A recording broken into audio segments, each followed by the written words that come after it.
Bienvenido a todos mis queridos oyentes. Hoy vamos a hablar sobre el matadero de Esteban Echeverría. Esteban Echeverría nació el 2 de septiembre de 1805 en Buenos Aires, Argentina, hijo de María Espinosa y del español José Domingo Echeverría. En París realizó distintos cursos y adquirió una sólida cultura. Regresó en junio de 1830 y en 1831 se editaron sus primeros versos en diarios porteños. En 1832 apareció anónimamente su poema Elvira, después Los Consuelos en 1834 y sus rimas en 1837, donde insertó La Cautiva. Fundó una sociedad secreta, la Asociación de Mayo, a la manera de la joven Italia de Mazzini.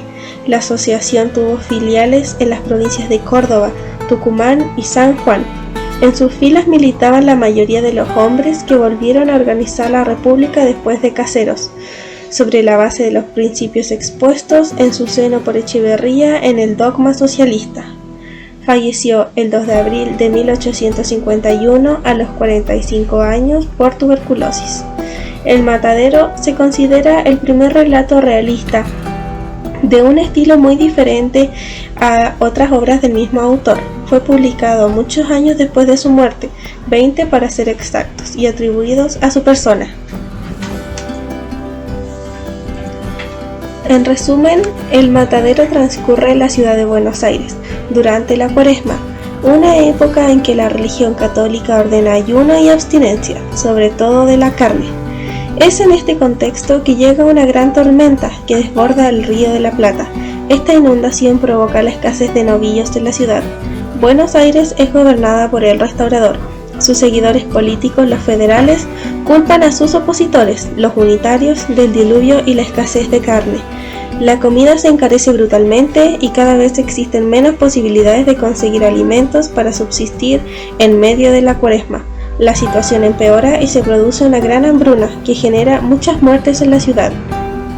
A raíz de esta situación, el Restaurador ordena enviar 50 novillos al matadero. La primera res que sacrifican va completa para el Restaurador, como forma de agradecimiento por su generosidad. Así y todo, empieza a crearse un ambiente grotesco por las peleas entre las personas que quieren llevarse su ración de carne.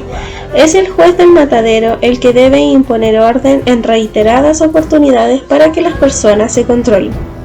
Cuando solo queda un novillo, se da una discusión entre los carniceros sobre el animal. Algunos afirman que, en realidad, es un toro viejo. En medio del intercambio de opiniones, el novillo se suelta del lazo que lo ata y en su carrera decapita a un niño. Logran atraparlo nuevamente y lo llevan al matadero. Una vez sacrificado el toro, un carnicero ve pasar a un muchacho bien vestido, claro símbolo de que es un unitario. Arrengado por la gente, mata a 7, lo tira del caballo, le pone el cuchillo en la garganta y amenaza con degollarlo. Antes de que esto ocurra, interviene el juez, que lo rescata y lo lleva dentro del matadero para someterlo a un exhaustivo interrogatorio. En el interrogatorio al joven unitario no le faltan las grandes humillaciones, como por ejemplo intentar desnudarlo para azotarlo. El joven unitario explota de rabia y un torrente de sangre brota por su boca y nariz. Como análisis, se considera El Matadero como el primer cuento argentino, con un contexto histórico entre 1829 y 1852, en el régimen de Juan Manuel de Rosas, donde podemos apreciar la lucha entre unitarios, que eran de tendencia al Partido Liberal, generalmente formado por personas cultas, y los federales que seguían al gobierno de Rosas, donde la Iglesia es parte de los federales. El Matadero nos remite a una realidad nacional poco explorada en su literatura. El contexto era algo difícil, ya que América estaba en camino hacia la independencia española. Podemos decir que El Matadero es un cuento si omitimos que hasta muy avanzado el relato no parecía encaminarse hacia la presentación de una situación en particular. Tenemos la impresión de que el cuento como tal apareció tarde en el espíritu del autor, cuya propuesta formal no era clara. En cambio, sí podemos afirmar que tenía un propósito. Quería escribir sobre la situación política de su momento. Es realidad en la medida en que se refiere a una situación extraída de la realidad, pero también es cierto que no llega a ser tan real por el hecho de ser precisamente un cuento. El matadero podría leerse como un experimento, ya que es un texto en busca de un género.